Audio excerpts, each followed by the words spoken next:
topic indeed, and a very knowledgeable speaker indeed. Assistant professor at the National Defense University in Pakistan, and he is currently visiting fellow here at South Asia program, and he has done a lot of work on this subject. He was also advisor to the National Counter-Terrorism Authority in Pakistan, and he's also doing his doctoral work on this. So you couldn't find a better speaker at this moment in the circumstances that we are discussing, and he has prepared very exciting slides. I had a chance to look at some of them, and I'm sure you're going to sort of benefit from his presentation, and also ask him very sort of relevant questions so that we can have a very exciting discussion. Aqab, the floor is yours.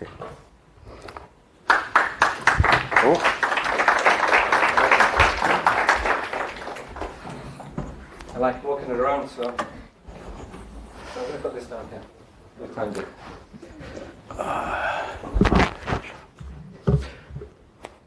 So I've been asked to give a presentation rather than just talking through the mic, so it'd be more interactive as far as I'm concerned with the screen rather than you, but that's later on for you guys.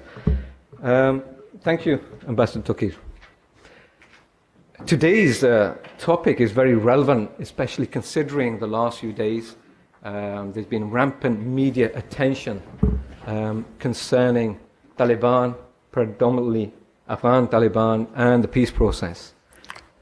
But I didn't do it particularly on Afghanistan per se. I wanted to focus more on the issues in Pakistan, and there'll be discussion on the Afghan situation as well and the peace process, and what I envisage would be the better way to go about things under my experience. So I'm going to begin initially by going through a few slides, and I'll be going through partially scripted as well. There's going to be a lot of slides, a lot of interactive gadgets that I've been working on, so you've got to bear with me because sometimes it doesn't work, does it? Yeah, you've got to figure that one out. Well, that was the end of the discussion today. Well, that's a sign of things to come. It's a bit like what happens in peace process. You start up very high, and it just falls flat on the face. And I'm just reflecting what's going on in Afghanistan right now, I guess. And as soon as we finish and sort this out, we'll be getting in. So.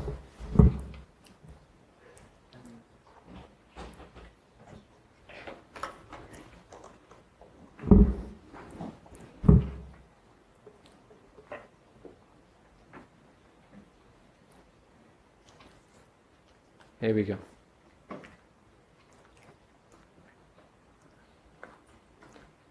So I'm representing myself here. The views are mine, my independent thoughts. Although I'm a servant of the government of Pakistan as a professor at the National Defense University through the Ministry of Defense, I do not represent in this particular manner the National Defense University or the government of Pakistan and their thoughts. These are my own particular ideas that I've accumulated over the last few years. I've been studying Afghanistan for the past 15, 16 years, in fact. And I've been in and out of Afghanistan many a time, studying dynamics of conflict, crossing the borders, being put in prison by the Taliban, in a container of all things, at one point in Mazar-e-Sharif. And just having a good time, I guess. So that's just a point of note and a disclaimer as far as I'm concerned down here, for any media that might be present. I'm going to outline and go through this particular process down here. Just a quick flash of what I'm going to go through. Talk about the premise of my talk and understand exactly which line I am taking. Okay? People may not agree with it, and it may not be conducive to peace in Pakistan for the time being, but I feel that this is the best way forward in the long term.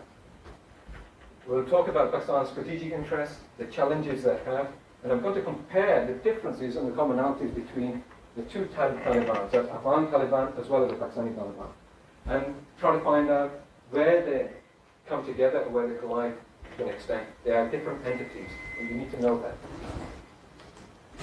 And then the rationale and the methods that we use briefly to talk about how they've been undermining the state of Pakistan, for example.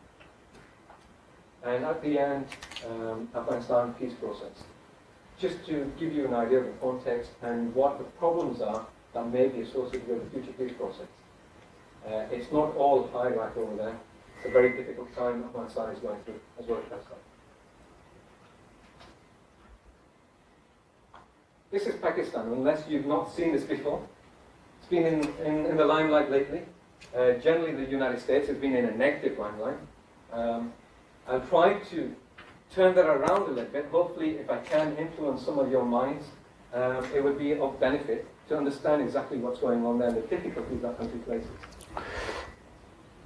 And particularly, I'm going to concentrate on this particular area.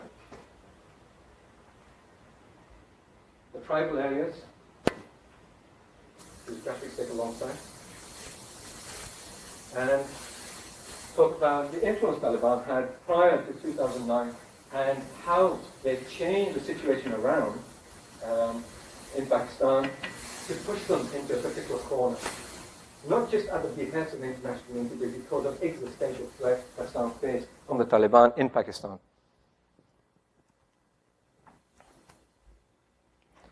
And that's a better picture of the actual areas they controlled before 2009. And afterwards, after the operations occurred. So let's begin.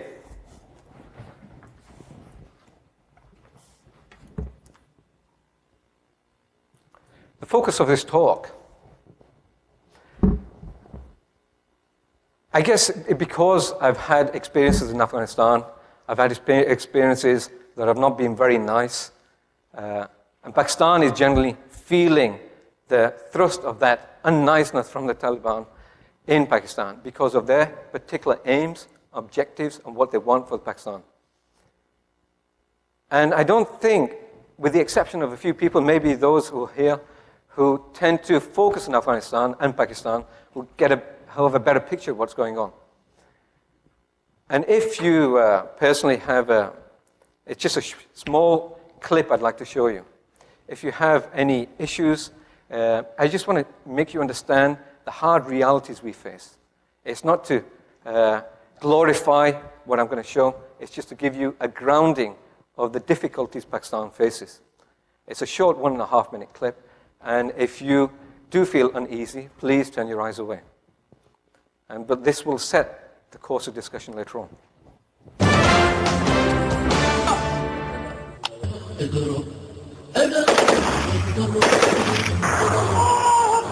These were Pakistani soldiers who were captured from a cross-border raid by Pakistan Taliban who were based in Afghanistan, in Nuristan and in Kunar province. Captured and brutally murdered.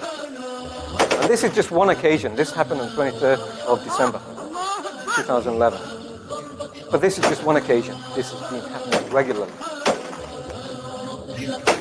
It just indicates that these people who call themselves Pakistan Taliban, or Tehreek-i-Taliban Pakistan, have a certain unequal understanding of life the way you do. They do not see it the way you do. They do not see it the way the majority of Pakistanis see it. They don't really appreciate the existence and value of life that we appreciate. And this is one of the biggest dilemmas Pakistan has faced over the last few years. Where does it go?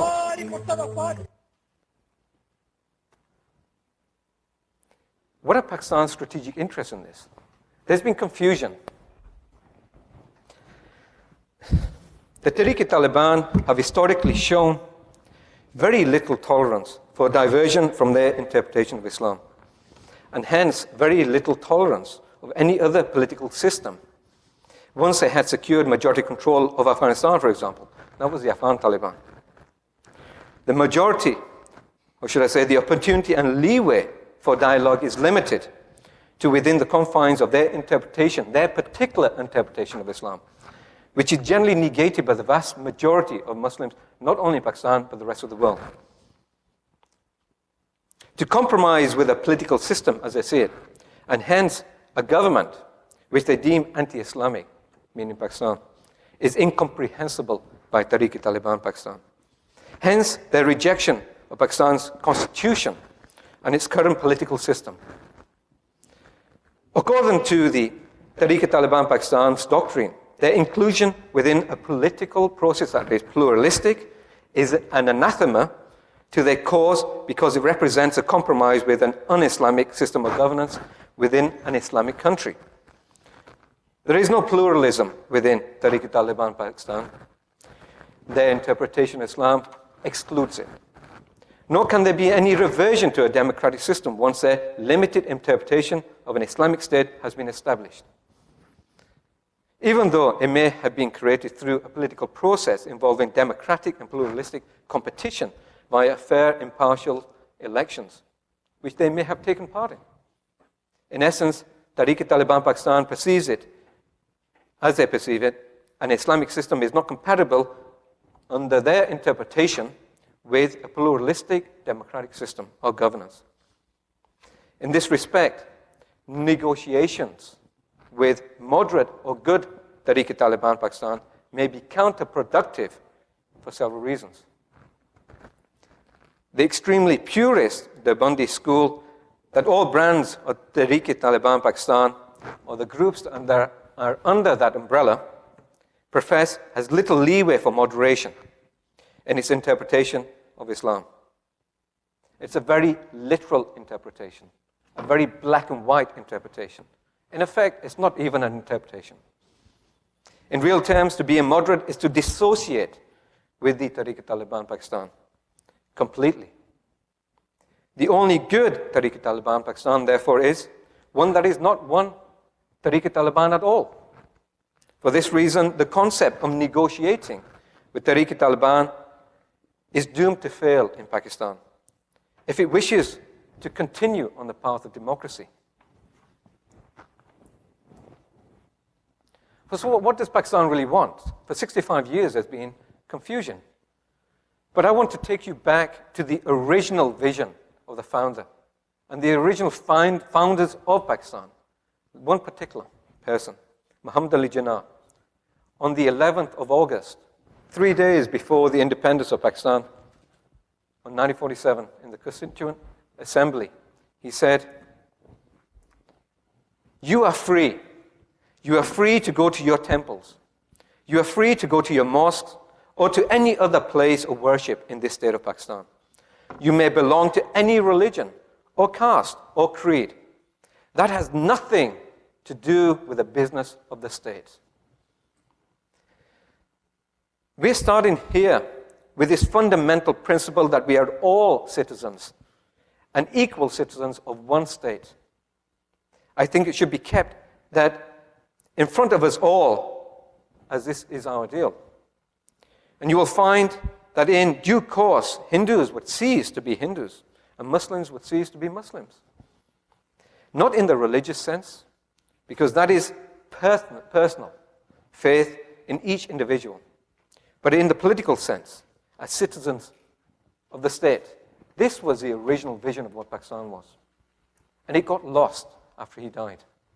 In fact, I feel it was hijacked to an extent. It had a vision of national, global, peaceful coexistence, Pakistan did. But there's been confusion in this message. In respect to its ideological disposition, Tehreek-i-Taliban Pakistan represents a dire and existential threat to the future of Pakistan. That is, if we look at the current situation from a secular perspective, Pakistan has faced an identity crisis from its inception to an extent. However, it has not been confronted with the repercussions of its crisis between its dichotomous identities as both an Islamic and pluralistic state. It is mistaken that Pakistan was created as only one of two modern nations with religion as a basis of its origin, the other being Israel.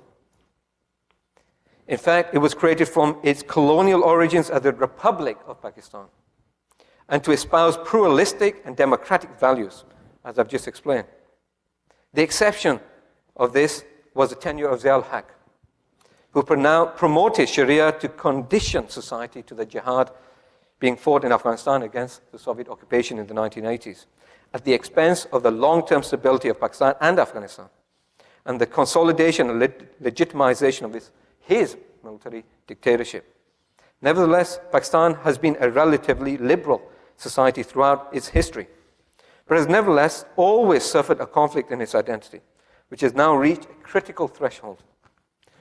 Do we go forward and progress to the stars as other countries are doing, or fervently return to the past for an irretrievable, perceived and self-constructed sense of bygone security, or go back to the caves?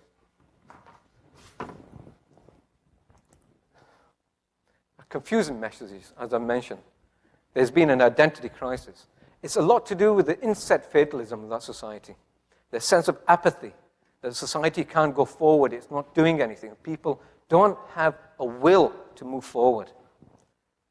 And this is partially a result of the failure in leadership in Pakistan. We could call it a massive miscomprehension in political leadership, on their misunderstanding of what politics really is, or political thought, or the differences between what they have or where they want to go. They really have no idea where they wanted to go for such a long time.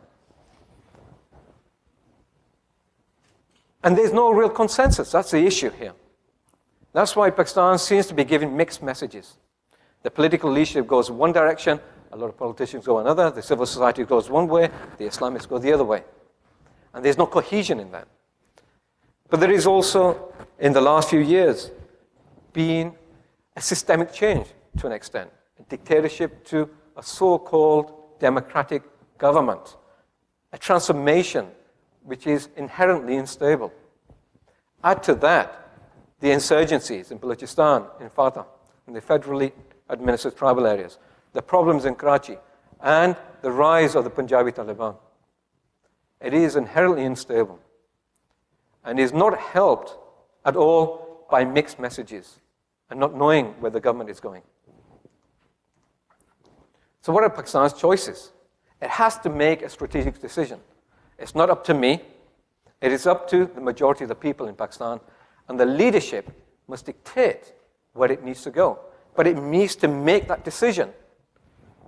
Does it go towards a democracy, where freedom is the ultimate truth there? Although it doesn't work in most countries, and you're all being watched on, lately especially. Or does it go towards a theocratic oligarchy? There are goods and bads in everything, but a decision needs to be made so it's no longer on the fence.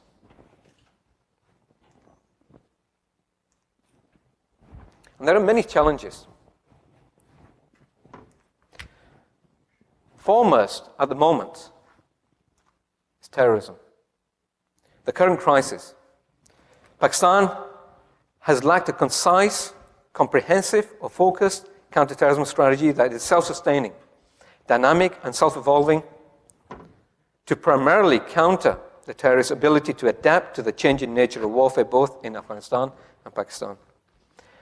The umbrella organization, Tehreek-i-Taliban Pakistan, as well as numerous other associated and non-associated non-state actors have shown a remarkable ability to transform the way they fight and rapidly acclimatize to the change in every strategy employed by the government of Pakistan hitherto. As to the latter, every attempt the government has made to counter Taliban in Pakistan has been met with reconsolidation and further entrenchment.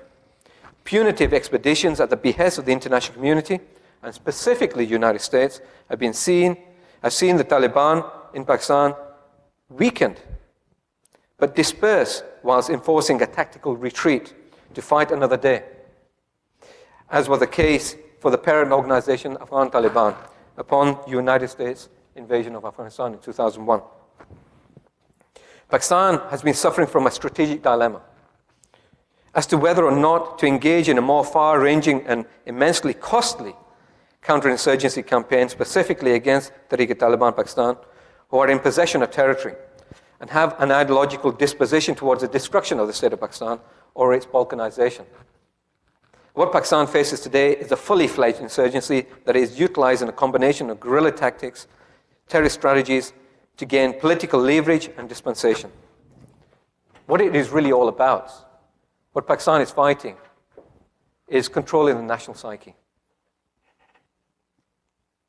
It is a media war, not just on the ground. People die every day. But the effect on society is immense, depending upon how the media, whether the government or Taliban utilize their strategies in the psychological war. It is an intense psychological war that is going on there right now. And it's very confusing for a lot of people who see it from the outside. Mixed messages are prevalent everywhere until you actually live in that society, and it's trying to shape the minds of the people in one direction or the other. Right now, Taliban faces threats that are domestic from militants, extremists, terrorists.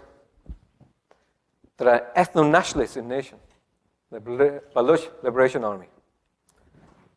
From religious, that is Lashkar-e-Taiba and Tehreek-i-Taliban Pakistan, or even sectarian, which are vicious.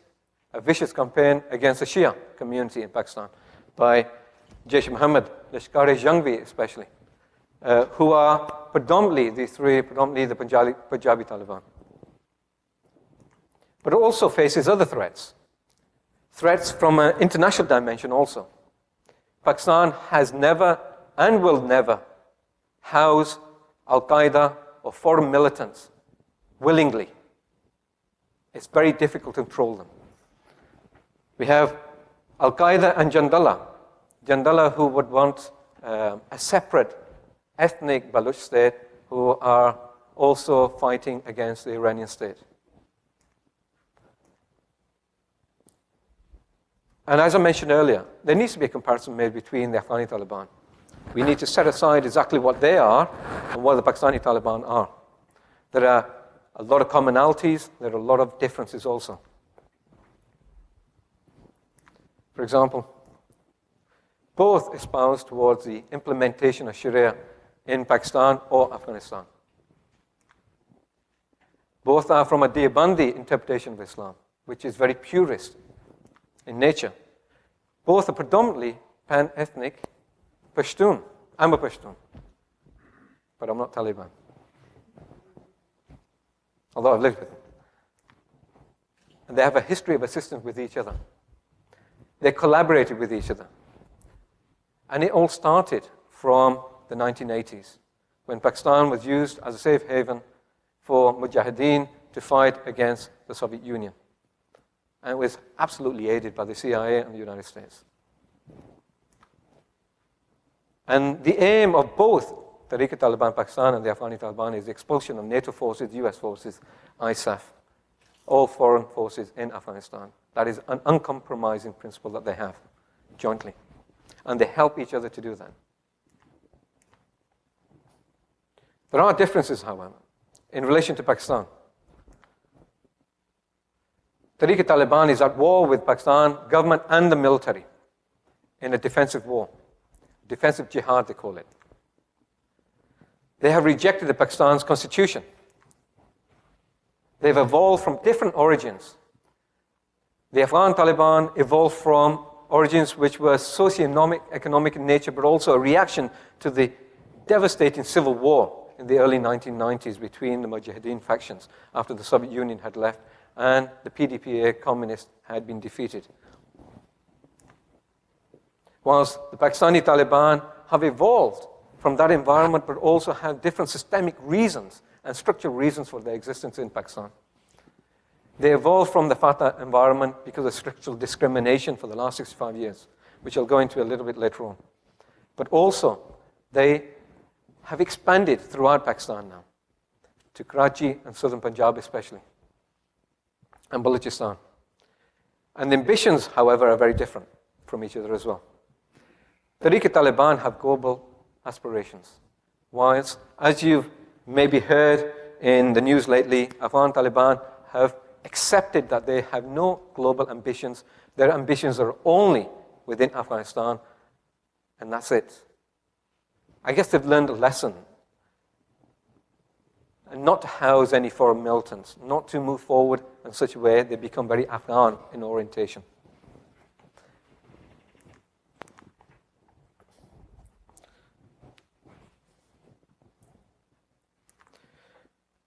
There are structural reasons, as I mentioned earlier on. What are the militant demands, for example? Tehreek-i-Taliban Pakistan finds its rationale and support among sections of the population because Pakistan's current circumstances, which stem from the systemic and structural disparities and inequalities in the governance of its citizens.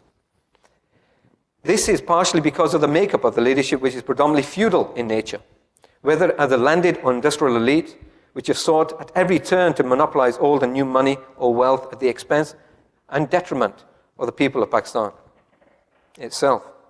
There are other countries which are still feudal in nature. Nevertheless, what differentiates Pakistan is that for 65 years, its feudal leadership has been unable to raise the standards of living of much of the population significantly from the utterly wretched conditions that some also still exist. And it's worsening the crises in Pakistan. The current crisis which the new government has inherited are a testament to this. It's been absolutely wretched living there for the last few years I've been there, for the last 4.5 years. Difficulties that I don't personally feel because I'm living in a good environment, but every single day I feel poverty is surrounding me by other people. People who don't even get a breath of fresh air to live in. I mean, that's in India as well. It's in a lot of countries in Africa. But something must be done by the leadership to change this. The vast majority of the populace has no notion of existing beyond its means or dreaming of attaining even meager standards of living that are fundamental to the enhancement and promulgation of basic human rights and needs, which any government must provide to its citizens. This provides added fuel for non-state actors to promote their causes, however reprehensible they may be. This gives justification for people at Taliban and other non-state actors in Pakistan, other militants, other extremist groups that feed of this incompetence in management of the country. Furthermore, the Tehreek-i-Taliban Pakistan has gained support because of the multiple crises that currently exist in Pakistan, because people are looking for alternatives to the existing status quo. And unless credible sacrifices are made by the new leadership that has just come into power over the last month, the future of Pakistan will not be decided by nuclear weapons or strategic stability of its military forces vis-a-vis India, but by forced structural and systemic change from the people. In many respects, Pakistan is ripe for revolution. In this respect, it could be deemed as a pre-revolutionary phase that it's going through right now. Every nation that has moved forward and progressed to a higher developmental level has done so only after decisive popular uprisings to change the old structures and replace them with new and progressive ideational political systems, unless critical changes on a structural level are made by the leadership, as was the case in Malaysia, for example. And look where Malaysia is going. The new government must take heed of the potential for circumstances of the country which may rapidly spiral out of control, and must take responsibility for its actions and their potential long-term consequences. I guess that's the case for a lot of countries, really. Making short-term aims without realizing and looking at what's going to happen tomorrow, the day after, and in a generation. Because everybody's looking at electioneering, about profiting right now. And it's not any really different for a lot of countries, really, I think. But Pakistan's been unfortunate in that this has been the norm, predominantly. More rationale. There are a lot of internal factors and core grievances that can be fed off, for example. The US invasion of Afghanistan alone is not the instigator of the insurgency in Pakistan. The invasion has only exacerbated the situation, for example. Some of the structural problems, for example, in FATA. Structural discrimination because of the FCR laws, because of political agencies, where the FCR laws are federal crimes regulations that were draconian rules that were implemented in 1901 by the British rule to subdue the population in in Pakistan, in the tribal areas.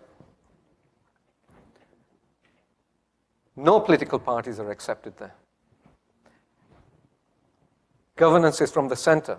It's not a province. There's not even one hospital in the administration of the FATA.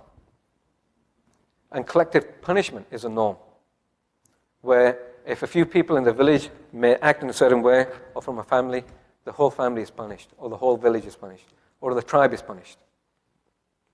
and rights are very much restricted. And this is a breeding ground for what is happening or what may happen in the future unless things are changed.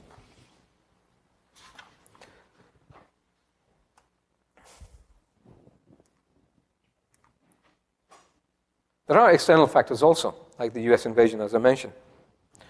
If we accept that the US invaded Afghanistan on the premise that it wanted to punish those that were responsible for the attacks on its mainland on 9/11, we must accept that the US is present in Afghanistan to prevent further attacks on its soil then.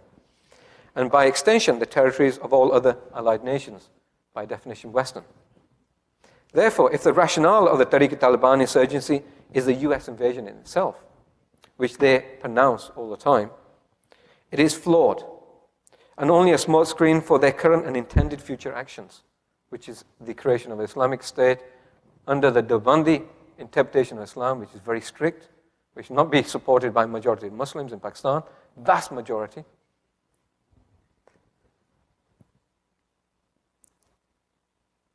Nevertheless, many of the rank and file of the Taliban in Pakistan are not fully cognizant, though, of the reasons behind the invasion and the security concerns of Western nations. Many are literate. Many don't understand what's going on. Many do not have access to media the way you do. They're not really aware of what's going on. They're told something and they accept it firsthand. And this is how they're recruited in, because they feel structural discrimination, structural violence. They feel that things are going wrong. The Pakistan army is attacking them. They don't understand why. Taliban on the ground may be providing services, for example, as Hamas did in Gaza, or Ikhwan-e-Muslimin did in Egypt, and gained popular support. But I'm not equating those two with Taliban, though. Just an example.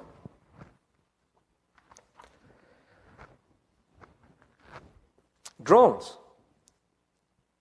Although drone attacks on Pakistan's sovereign territory undertaken by the US have had some noted successes in respect to the number of top leaders Al-Qaeda has been killed, top leaders that have been killed by Al-Qaeda, the cost in human lives is also very high.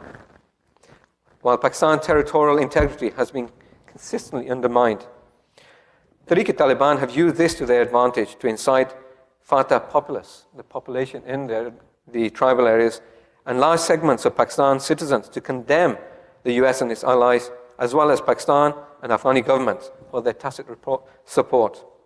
However, the stance that the Tehreek-i-Taliban Pakistan have taken on this matter may well be noted for the self-interest that this serves, since many top leaders of Tehreek-i-Taliban have been killed also in the drones campaign.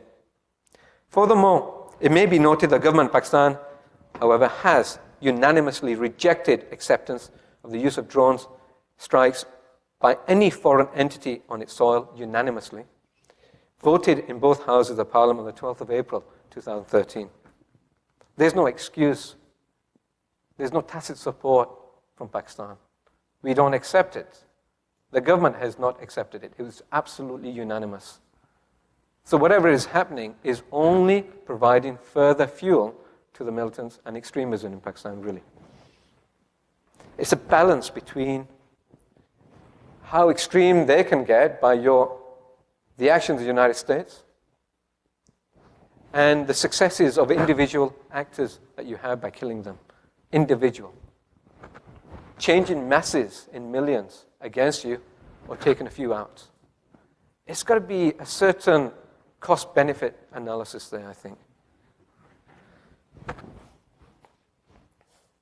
Pakistan's support for the US and allied forces and their occupation of Afghanistan is very significant rationale for ongoing actions by the Tehreek-i-Taliban Pakistan, which they have capitalized on, irrespective of the rationale behind the occupation itself.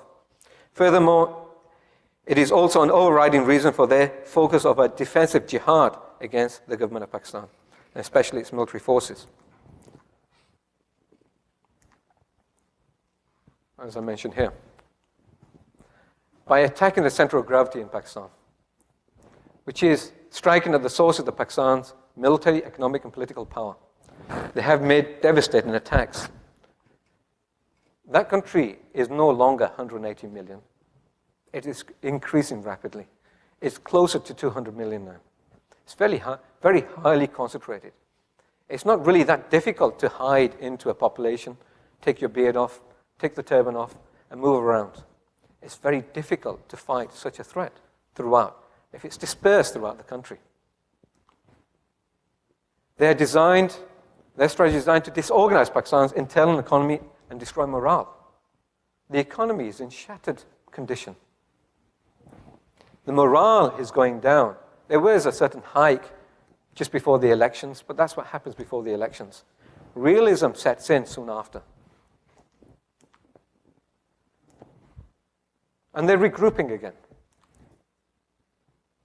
After the 2009 operations, especially in Swat, in Bajaur, in South Waziristan, they've begun to regroup, find other sanctuaries in different places. They've had consistent attacks on the military and the civilians. Outright, not caring about which category you're in, killing hundreds at a time. I assure you, I was missed just by 2 suicide bombs, just 100 yards away or less, twice. There's one occasion where I was driving to a point and I stopped at a traffic light because I was just used to Pakistan. I just came from England and there was a red light, so I stopped. It's just automatically programmed into me. Nobody usually does that, but I did. And luckily, there was another guy who stopped in a small van. And a few seconds later, at the next light, poof, a lieutenant general died, who was in charge of the medical corps. And I talked to the next person, just looked at him, and I said, "What is this?" I was new in Pakistan then. He said, "Oh, it's just an explosion." People in the tents died. A lot of soldiers died. But it's become a normal fact of life. A fatalism, if you think about it. Is that a normal way of living? That is destroyed morale. Put it back into its core. This is exactly what the Taliban wanted in the first place. To remold society, you have to destroy it first.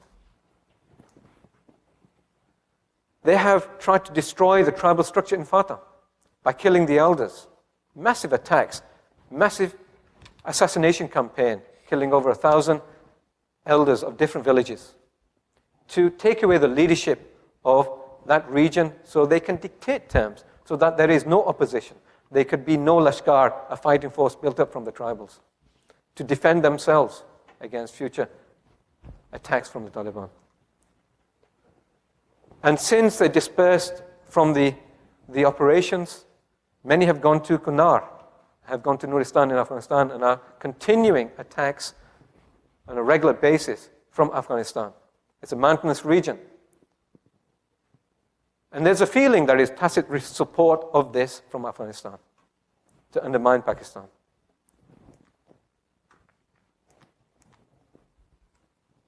This is the region that we find from Kunar, very mountainous region, easy for the Taliban to hide.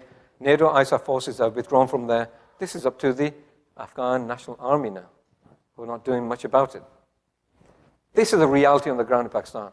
Although we don't highlight it enough in the media, and that's a failing of Pakistan, in fact, that this isn't highlighted much at all.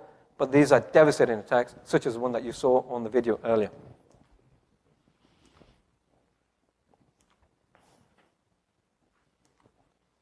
So I'm just going to go through this quickly because I want to get to the crux of the argument here. Their threat is a combination of kinetic and psychological action, as I explained earlier on.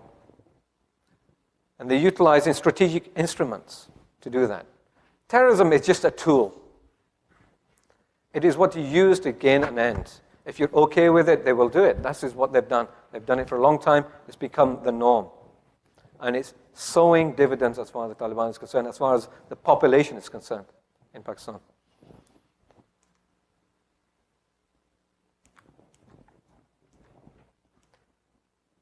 Utilizing psychological tools, guerrilla tactics, strategies, terrorism, as I mentioned, kidnapping, extortion, bank robbery, civilian governments. It's creating a climate of fear when citizens don't know what's going to happen next. Where the person may want to do something and say something and profess something but is in fear for their life, or their families' lives, or their children's lives, because they will be killed. It does not matter. It does not matter if they're senior, or if they're governors, or if they're just a layperson, if they're police or the army. Imagine the siege that the country is under right now. It's a terrible feeling to go outside. So I hope the media would be responsible and not highlight certain things I say.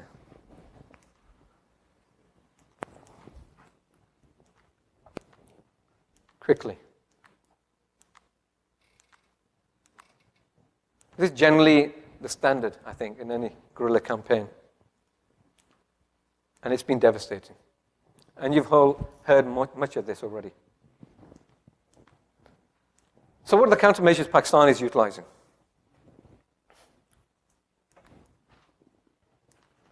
They have engaged in major peace treaties. This is what we're talking about now. The crux of the matter here. Peace. Let's make peace with them. Are we making peace through a strong position or a weakened position? It needs to be thought about.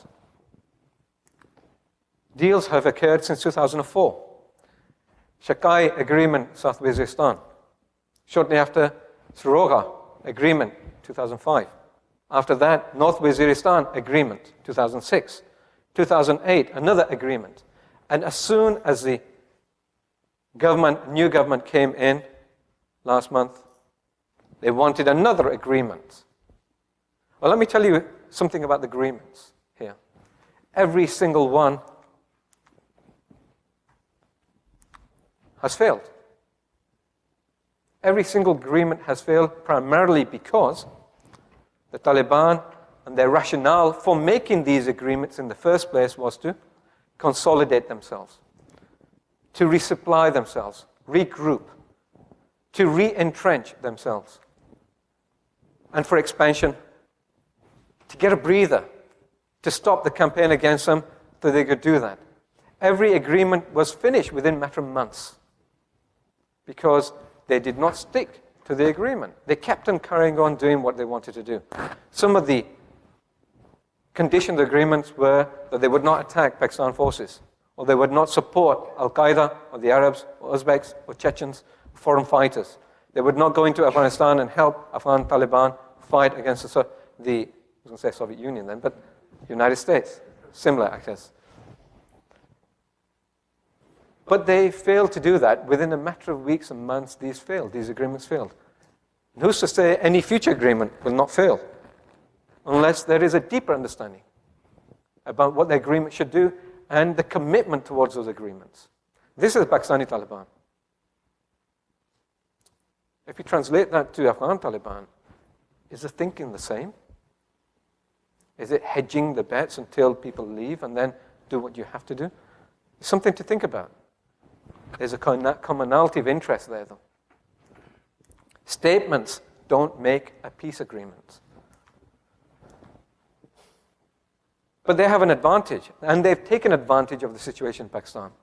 Their massive mismanagement of that country, especially of the last government, was an absolute failure. Apathy and fatalism, as we mentioned. Irresponsibility, not taking responsibility for the actions that they were taking part in. Corruption, lack of identity, not knowing where you're going. Is this democracy? Well, if we see democracy, where's meritocracy? Where's egalitarianism? What about the nepotism? What about the corruption? What about the weak governance? This has split apart the society. It's confusion. And unfortunately, there was one way out. Just take the easy way out. Appeasement. Appeasement does not work. It's primarily because it's a reactive society. For the last 65 years, there's not been any direction in the country. No strategic vision. When there's a goal, they go towards a direction, and any strategy that is made is in the promulgation and achievement of that goal. But if there's no real goal to go towards, you're reacting here, you're reacting there. There's no direction. You're just fighting all around and not getting anywhere. And eventually, you're suffering as a result. Pakistan has conducted military operations utilizing 3Ds, for example. Very devastating attacks in certain areas. Deter, disrupt, and destroy Taliban sanctuaries everywhere they can find them. It's not really been that successful, though, because there's been a lack of understanding of the core reasons as to why Taliban was successful in the first place. Coin strategy has been used. Counterterrorism has been used. However, combining those has provided a lot of confusion also. I did this graphic. It's quite a nice one. Took a long time. Which one you choose? Counterterrorism is predominantly law enforcement. But when the military takes charge and uses kinetic action, is that counterterrorism or counterinsurgency? There was a certain amount of confusion in that because Pakistan has predominantly, Pakistan Army should I say, and the military predominantly facing India for such a long time that it took time to adopt to new realities on the ground, which has done recently and changing direction. And that is maybe a positive sign now. To look at the imminent threats, the existential threats on the ground in Pakistan from within rather than from without. Majority of the counterinsurgency strategy, for example, has been to clear, hold, build and develop like they have done in Swat. And the coin strategy as an all-government approach. However, in the last few years, the previous government, unfortunately, forgot about the taking control of this issue and providing governance through the build and develop aspect. So where does that go? The military is still in charge, but it's not there. The military is not there to build and govern. Not in a democratic system. The government must take charge of this aspect of COIN for it to be successful. Otherwise, the military will be stuck there doing law enforcement, doing military operations, which confuses matters more. Governance will be reduced and give further fuel to the militants for their rationale. And then aggravate situation with the population.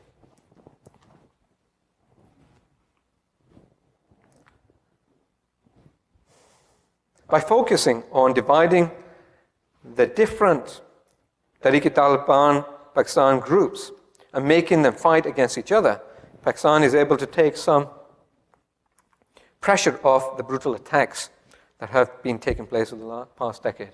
These are the three campaigns, for example, over the last few years, which were quite successful. Beginning with Bajaur, and then Malakan, which is basically Swat area, pushing the Taliban out, as well as South Waziristan, heavy fighting there, and securing that environment. Pakistan has engaged in a psychological warfare campaign. Recent Pakistani maneuvers have also suggested seeking out lower to middle-ranking elements within Pakistan's Tehreek-i-Taliban that are not very religiously motivated, for example, foot soldiers and commanders, who have joined purely for economic, ethnic, or political purposes, rather than ideational or ideological. Nevertheless, this type of engagement does not necessarily translate into dialogue with the political leadership of Tehreek-i-Taliban Pakistan. This is particularly the army against in this reaction.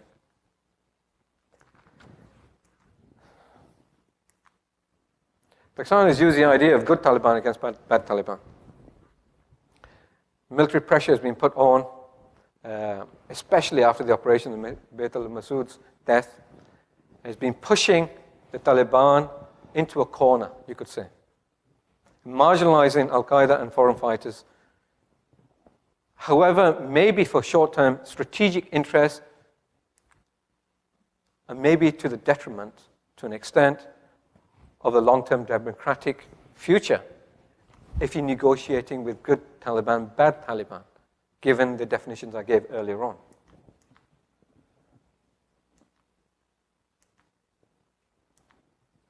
North Waziristan, for example, could be seen as a prison where they've pushed most of the militants into a particular corner which they can keep an eye on.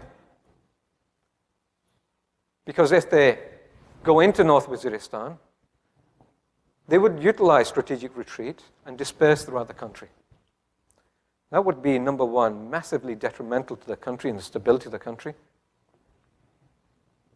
And it wouldn't help your drone programs. Because when you're in a concentrated area, the drones have been highly successful. I'm not giving a legitimation to drones, but I'm just pointing out a fact that once they were pushed into a corner, the drone success has been much better.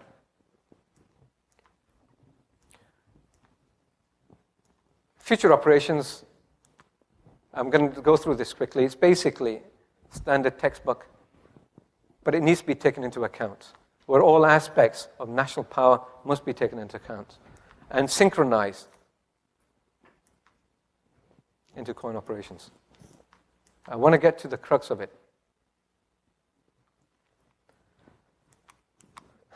Afghanistan as well. And what does this mean about Pakistan and Afghanistan's reliance on peace in Afghanistan? There are real problems. Taliban Pashtun disaffection in Afghanistan and Pakistan to an extent.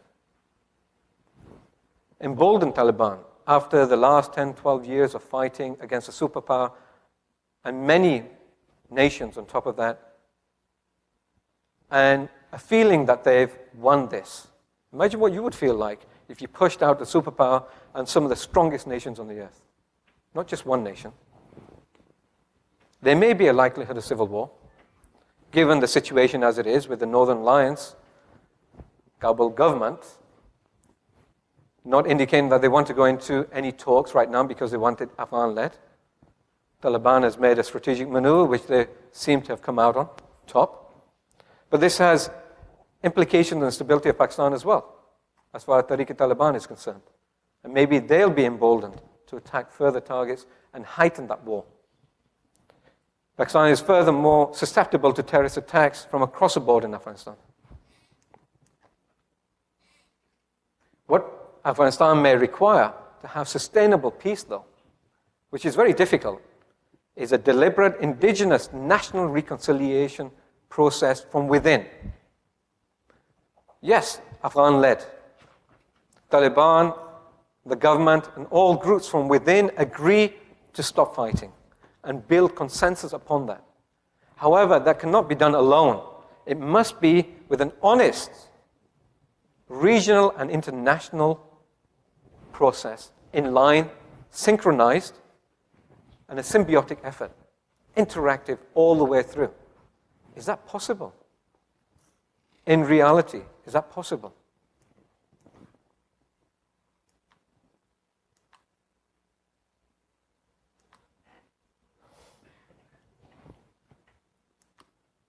Taliban in government, that has to be an option. How they are in government is something that they have to work out. It's a reality in Afghanistan. Then we hear people say, what about Pakistan? There's a big difference, though. And this is what I wanted to point out.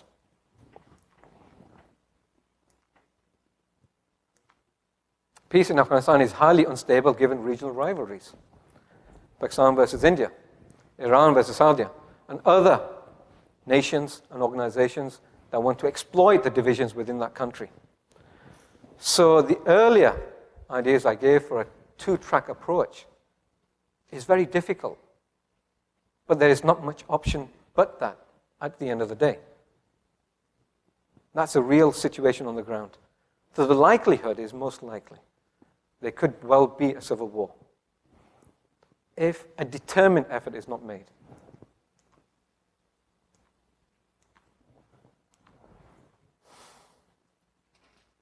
So localized approaches are important as far as Pakistan is concerned. I want to be brief on this. It relies on an inclusive approach. A policy of inclusion is absolutely essential to reduce the rationale, motivation, and legitimacy of TTP and associated actors. Reduce it. Since the conception of a Pakistan and the people of Fatah have not been included within the citizens of Pakistan due to their exclusive policies throughout the country's existence. They've been pushed away continually. If the people of Fatah need to feel that they are part of Pakistan, to become part of Pakistan, If you do not accept them and push them away and don't give them the rights of ordinary citizens, why would they want to be part of that country? That is a big rationale, and that is being fed and fuels Taliban and such militant organizations. It may well not be their aim, but they are using that. Pakistan must right that wrong and change that inheritance from colonial rule. Structural change in federal jurisdiction over FATA must be implemented through transfer of control from federation, from the center, to Khyber Pakhtunkhwa, primarily because creating a separate province of FATA is predominantly very difficult, be too costly and too expensive in real terms. To be facilitated by the executive, legislative, and judicial bodies of Pakistan to allow leeway as integration progresses. Existing structures of federal control of FATA are based upon draconian laws that were inherited from the British, which were used to ferociously subdue tribal rebellions against colonial rule during the period of British Raj. The continuation of these laws under the federal crimes regulations upon the creation of Pakistan has been perceived as a sustained subjugation of the tribal people residing in FATA by the federal government, and has therefore provided political capital to Tehreek-i-Taliban Pakistan on its stance against the government. Pakistan's governance, leadership, has consistently maintained a status quo and has shown little interest in significant political change on a structural and systemic level. The feudal, landed, and industrial elite have consistently manipulated government structures for their vested interests and to the detriment of the vast majority of the population. It is the masses that are Pakistan, and not solely the elite. Considering that the government of Pakistan is predominantly composed of the elite of the country, a very small portion dictate in terms a lot of countries, but they have not taken responsibility for that, for the masses. Considering that the government is predominantly composed of the elite of the country, whether due to the lack of will, understanding, or sheer apathy, previous governments have shown that they are unwilling to make necessary sacrifices for genuine change to stop the exacerbation of the country's situation from becoming severely detrimental to its continued existence. Finally, this must change, and this is a message to the new government, which has a chance to change the future of Pakistan. Structural change and fair and honest governance in Pakistan is essential to prevent grievances from being rationalized or resurfacing. However, peace can only come from a position of strength. Negotiations, peace process is a negotiation between strengths. And Pakistan must negotiate from strength, not weakness. For Pakistan to continue towards democracy, peace will only materialize when Taliban comes into the fold of Pakistan's democratic future.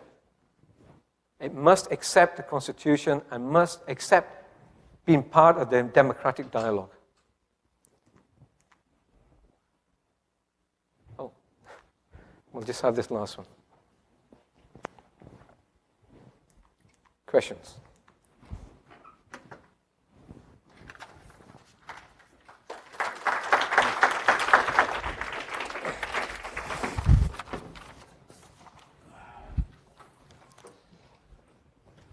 Thank you, Aqab.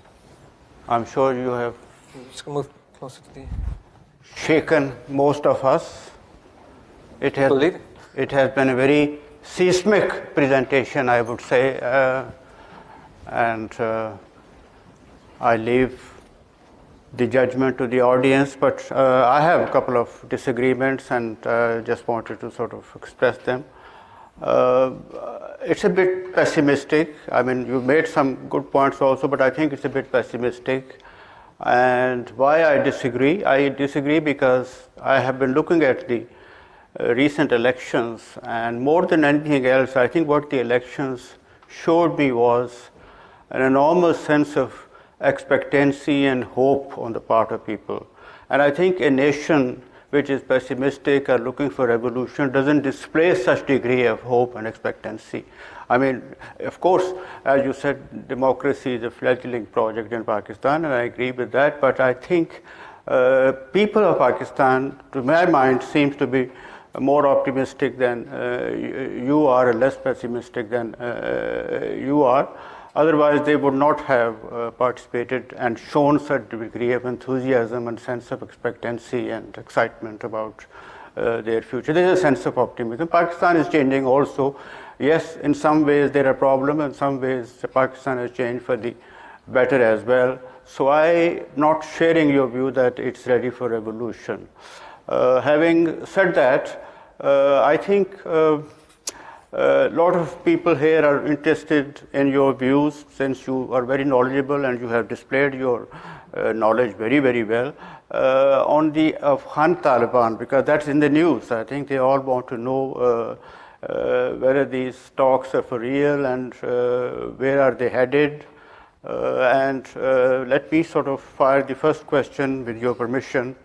I look at Afghan Taliban and see it's a very complex phenomena. It's part insurgency, part resistance, part a political movement, part an ideology, part jihad, and the political party. That much I have a feeling of, and we also have a good sense, the audience, that we know something about what is its claim to fame or notoriety, but where we are not clear, and that is where I want you to enlighten us, what is its claim to any legitimacy among the people of Afghanistan? Why should it sort of claim a place on the table? Why should it go and sort of have an office in Qatar? And what's exactly its support among the people of Afghanistan? I think that is where the issue is going to be decided. I think on that, a lot of people would like you to sort of enlighten them. I mean, we know their claim to fame, but we don't know their claim to legitimacy. Thank you. I think legitimacy is defined within the environment that you're talking about. Whether it's defined by me is another issue. Over the last 12 years or so, there's been a foreign invasion. We all know the history, the graveyard of empires, for example. But during the initial stages of the invasion and the occupation of Afghanistan by US and Allied forces, power was distributed unequally. Now you may say, well, what does that mean, unequally? Over the forthcoming years after 2002, for example, yes, there was a Pashtun president, Hamid Karzai, who was a UNICAL executive and worked with George Bush at the time. He was a nice, close ally to have. He was Popolzai. He was legitimate in the sense that he was Popolzai, and his father was a legitimate leader of Popolzai clan, of Durrani, who was killed by Taliban. So it seemed like an option to legitimate Pashtun dominance again. However, in the forthcoming years after that, the distribution of wealth, reconstruction, resources has been predominantly in the north, which has led to a large sense of disaffection amongst the Pashtun in the south and the east, which has fueled, to an extent, acceptance of Taliban to an excess by a lot of the village environment, to the extent that we generally hear that Taliban controls about 70% of the country. Not so the cities, but the rural areas which are the majority of the country and the population exists there. We only hear one side of it, the Western side, that the locals do not want such people in. May be true in certain areas. But the US has also been promulgating very heavy night raids, disaffecting the population. This has provided more fuel for Taliban to an extent. Another reason is also that there has been no other pan-Pashtun, I'm not saying Islamic, pan-Pashtun organization in Afghanistan that represents the whole of Afghanistan. The closest that comes to it, whether legitimate or illegitimate, has been the Taliban. I don't believe that whether I like them or not is the point. Whether I would want them in power is a point or not. The fact that they probably will come into a certain amount of power, whether it's in relative Pashtun areas and maybe not beyond, is another fact altogether. We may not want it, but it may become a reality. They are a military force that has been fighting a superpower. That legitimacy comes in itself as well. Being able to justify that, being able to fight a superpower and many allied nations to the point that they're all leaving and given up, literally, doesn't that impart a certain amount of legitimacy? How can you maintain yourself if you are not accepted by a certain amount of the population at least? Thank you. Let me sort of open the floor for questioning, and I'm sure a lot of people want to sort of ask you questions to clarify it. And please, go ahead. Nick, I'm actually a Georgetown student. My question is, oh, sure. I'm Alex Orleans. I'm a student at the Security Studies program at Georgetown. You brought up the night raids as something that creates more legitimacy by affecting disaffection among the populace, but at the same time it's been proven as a tactical innovation. At what point does denying legitimacy become more important than disrupting the battle structure of your insurgency opponent? Thank you. I think the night raids is just one example. For example, the way the US went about different operations. You look at the National Afghan Army. I wrote an article in 2003 indicating the formation of the new National Afghan Army in security sector reform. And at that time, there were 38 generals in that proposed army and what it was doing. There was only one Pashtun general. Currently, if you look at the statistics right now, you'll find a massive disproportion of Northern Lines higher ranks as opposed to Pashtun. If you look at the general ranks, there's still a disproportion, but less so. But they're not in the leadership structures. They're not in the decision-making bodies as far as the military is concerned. What does that indicate to you? There is a desertion rate of 50,000 a year of the Afghan army. When the Americans leave and predominantly leave, and when in 2015 it becomes a distant subject matter, and in Congress the rationalization of funds to Afghanistan becomes more difficult. When the funds dry out, what will happen then? We're not talking about tactical issues here so much. These just disaffect people. There's a certain understanding of how to go about things. Civilian access, civilian targets, civilian injuries. There was an operation, 2011, again in Marja. And the name of the operation was in Farsi.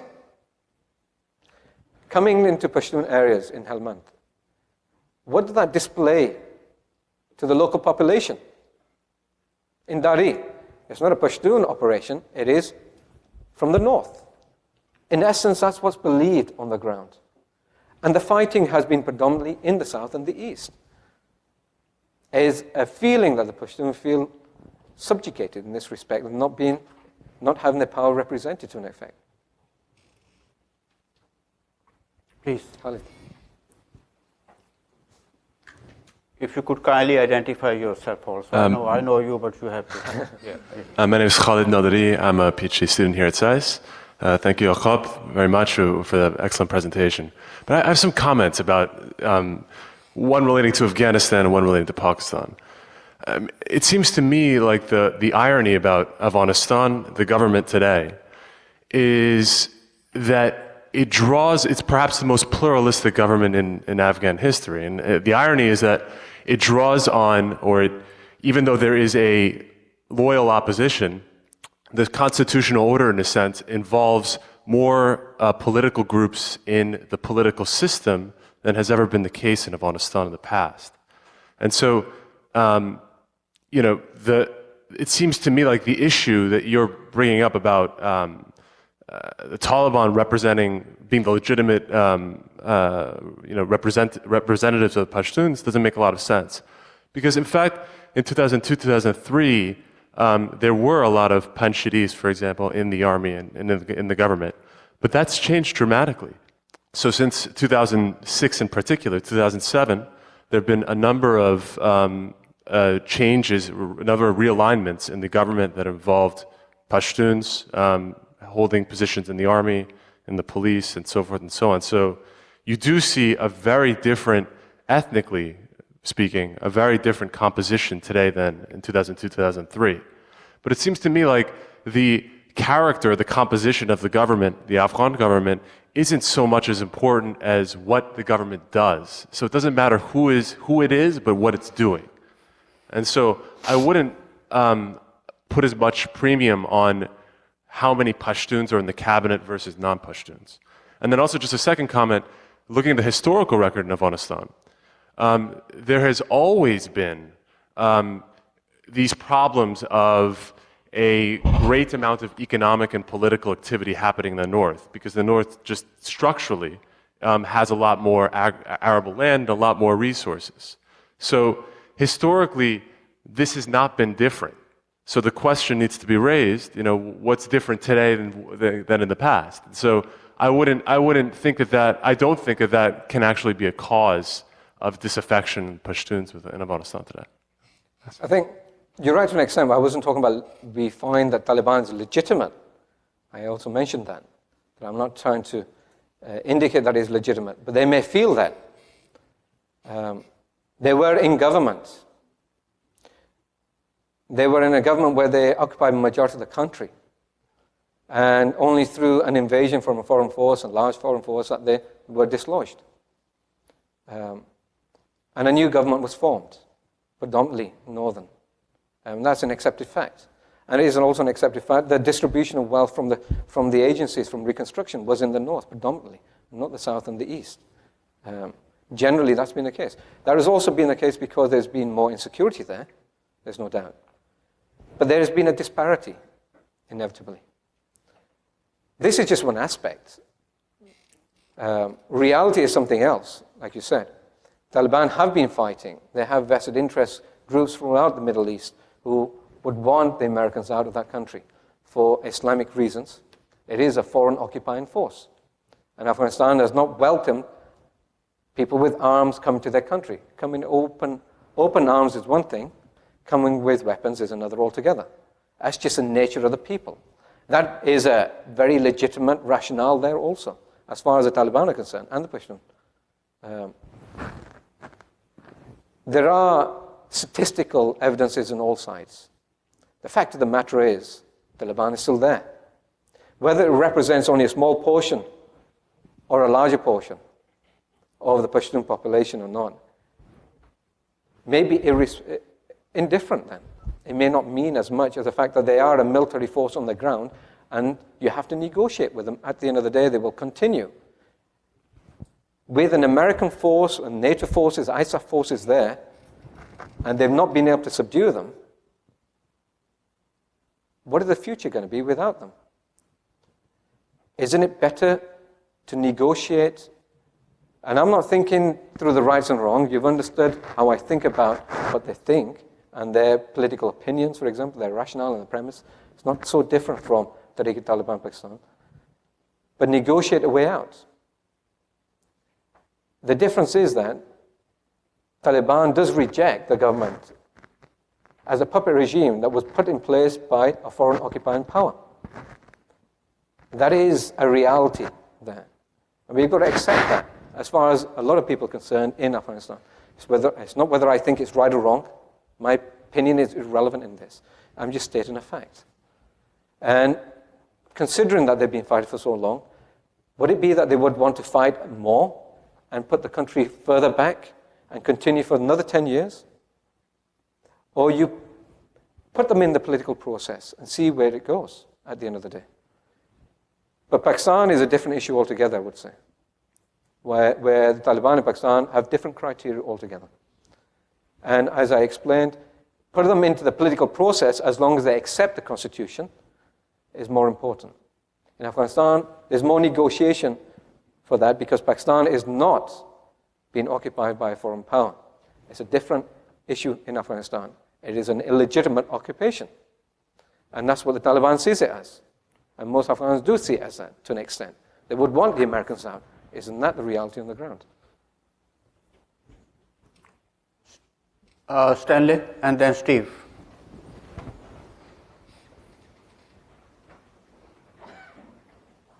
Stanley Kober.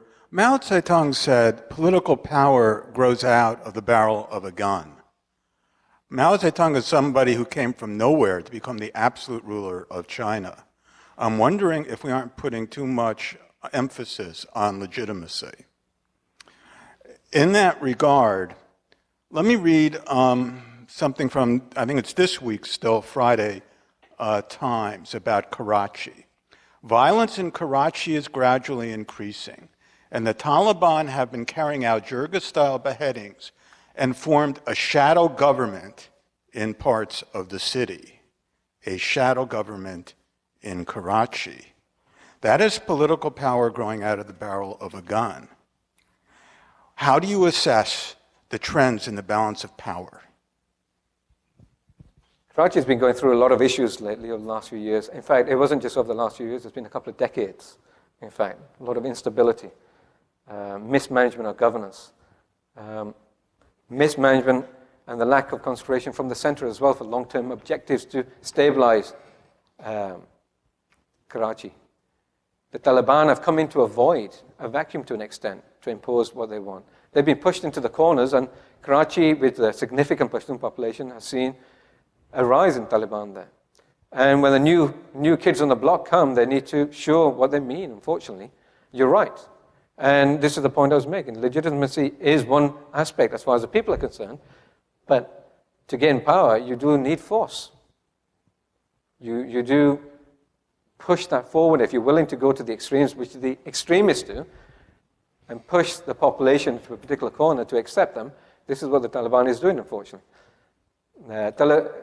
Karachi is a particularly difficult situation. There are multiple entities there. Political assassinations were regular, especially before the elections.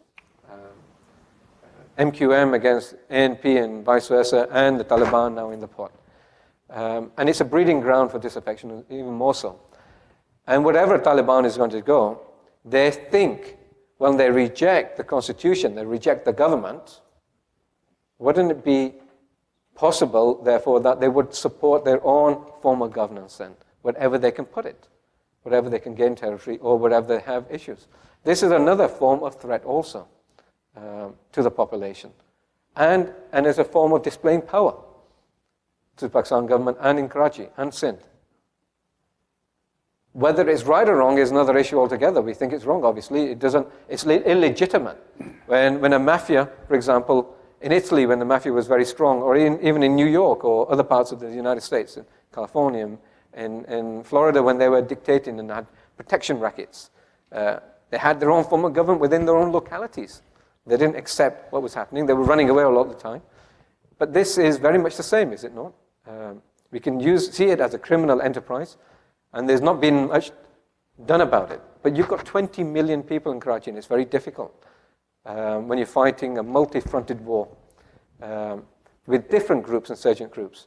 To an extent, there are between 50 and 60 different groups in Pakistan now, with varying interests and varying objective also, who are confronting the state and rejecting the state's monopoly of power. It's difficult unless there is strong leadership, as I mentioned earlier on. And the fact that there are so many structural problems provides fuel to these people. Whether they think they're legitimate or not is not the point. You're right. Steve? Steve Cohen, Brookings. Could you elaborate a little bit more on the Taliban Pakistan and the Taliban Afghanistan comparison? In particular, do they share the same ideology, at least in principle? Was there ever any military training between them, or assistance between them? And finally, is there any organizational or any ethnic relationship between them? As I mentioned earlier on, certain commonalities are predominantly Pashtun, but in Afghan Taliban there have been Arabs there, Al-Qaeda, Chechens, Uzbeks fighting with Afghan Taliban against the United States and ISAF forces. It's slightly different in Pakistan. There are predominantly Pashtun because it's in a Pashtun environment. They exist, a territory that is encompassing most of that. But there are also now a growing number of Punjabi Taliban and people from Sindh. When I was running around Afghanistan, I was embedded with different groups and trying to understand, when I was doing my doctoral thesis, different type of militant groups to understand the rationale behind what they were doing. Yeah? And there were militants from different aspects, different parts of Pakistan, from Sindh, from Balochistan, from Kashmir, from Punjab. I think Taliban in Pakistan is predominantly more ethnically varied than the Afghan Taliban. The Afghan Taliban are very much more rooted in the territories in Afghanistan and from Afghanistan, predominantly Pashtun, by far. Although once I did meet a Tajik mullah who was part of Afghan Taliban, his name was Ahmed Jan. The Tajiks in the government would reject that, but I met him firsthand. We had a nice chat. And I was wondering why he was so unserious about the situation in Afghanistan at one point. There are linkages there. There are linkages from training because historically they've been together. They've been coming across the borders together. Pakistan's, Taliban's objective is also the expulsion of the American forces as well as ISAF forces from Afghanistan. And they've been collaborating with the Afghan Taliban to do this exactly. And providing safe haven for Afghan Taliban within areas of Pakistan, unfortunately, and allowing them certain infrastructure to support them against Pakistan military and the government. So there is that linkage. There are differences, I explained also. So it's a very complex situation. Pakistan has been fighting a war where there are multiple groups in Fatah, in the tribal areas. Some they support, like Mullah Nazir, who was killed on the 2nd of January this year by drone, because the Americans felt that he was targeting their forces, and he was. But that was not conducive to Pakistan's situation because he was not fighting against Pakistan. That front was clear. We don't know what's going to happen with that right now. Then you've got Baradar, and then you've got other groups, which I'd rather not mention right now. It's a complex situation and extremely mind-boggling when you're on the ground, and if you're a military man or you're in the government and you're trying to compromise between one or the other. Do you want to face a multi-fronted war which would be massively devastating for Pakistan, or do you compromise on one front to an extent and go after another, one enemy at a time, which is what they've been doing, pushing them into North Waziristan. So it would, I feel, be a mistake to attack North Waziristan for the time being. If we see it as a prison, for example, they could disperse into the rest of the country. That will be devastating for stability of Pakistan. Yes. One last question over there. Hi, I'm Rahil. I'm a student. Do you believe that Prime Minister Sharif deserves some of the criticism he's been receiving about being too friendly with the Taliban inside Pakistan?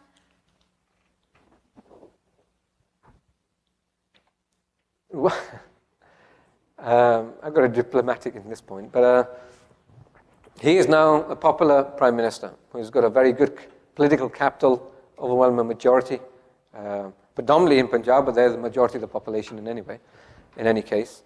I guess he feels that he needs to resolve the situation in Pakistan. I may disagree with how he might want to, because as I pointed out, compromising from a position of weakness is not the best way to go about things in the long-term future. You have to do it from a position of strength.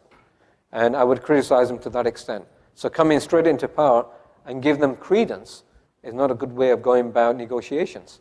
If the Taliban were really serious, they would be coming from a point where they would come openly to maybe accept Pakistan's constitution, because it's not going to happen any other way. But they withdrew immediately after Wali Rahman was killed by a drone attack a few weeks ago, shortly after the elections, which would indicate, therefore, that the Taliban weren't really serious about negotiations. They were doing exactly what they were doing before. They needed to have respite and regroup, because they've been under attack from the military consistently and been pushed into a corner. And Pakistan military is in a position of strength in this respect. So when you offer peace, you must offer strength. But the fact of the matter is you don't offer it in such a hasty manner, I feel. But it is an electioneering campaign, though, as well. And those issues have righted themselves to an extent, where realism has taken stage right now. The need for peace is there. I think the whole of the population wants peace.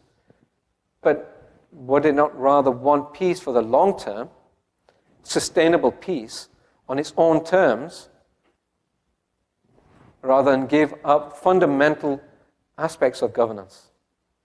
I think that's the issue that needs to be debated more importantly. Thank you so much, Aqab. As you said, it's a very complex subject, and thank you for giving us the benefit of your particular perspective on that. Let's hope for the best for Pakistan and for Afghanistan and for the relationship between the two. Whatever little I know about Prime Minister Nawaz Sharif, I think he is a friend of Afghanistan and he is desirous of friendly relations with Afghanistan and with India also. And I think you will see certain positive and encouraging sort of changes in the foreign policy of Pakistan. On this optimistic note, let's give him a hand and thank him for that. Thank you.